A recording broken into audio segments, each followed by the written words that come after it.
Tier list des meilleurs business à lancer en 2026 selon moi. Alors tout d'abord, en France, une personne sur 2 gagne moins de 2 190 € en étant salarié. Sans plus tarder, on commence directement par le print on demand, l'impression à la demande, c'est-à-dire ce que je fais avec ma marque de vêtements. Alors c'est très bien.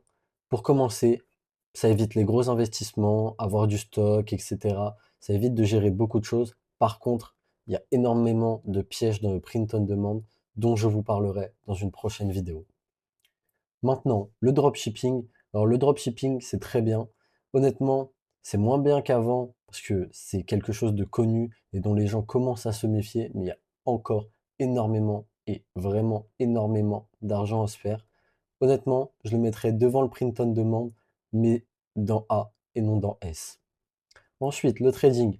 Alors le trading, c'est très bien, mais pour commencer, je mettrais ça directement en D.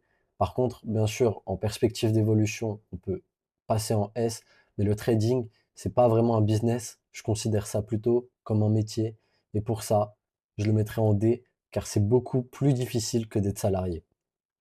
Ensuite, l'OFM, OnlyFans Manager. Alors, en termes d'éthique, je pense qu'on va enlever l'éthique parce que sinon on va commencer à beaucoup trop réfléchir. On va réfléchir uniquement en termes de business. Alors en termes de business, c'est bien, il y a un énorme potentiel. En soi, ça peut vite finir en S. Alors je le mets en B parce que je pense que c'est très compliqué, surtout au lancement, trouver des influenceuses qui vous font confiance et qui sont prêtes à se lancer là-dedans avec vous. Je pense qu'au début, c'est vraiment compliqué.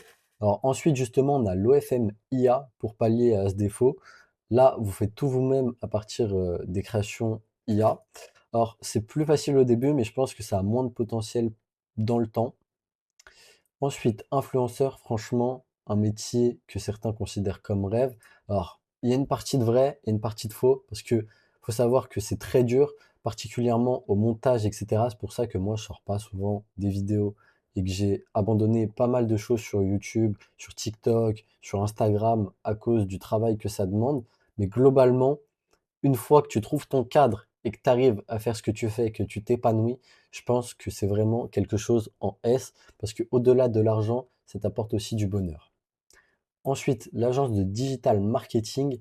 Alors, à l'époque, c'était vraiment quelque chose à mettre vraiment en S, alors que maintenant, les gens ont plus tendance à développer leur personal brand, un peu comme ce que je fais actuellement.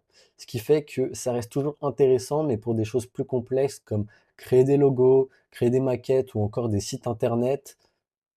Donc, je mettrais ça en B parce que ça demande beaucoup plus de compétences.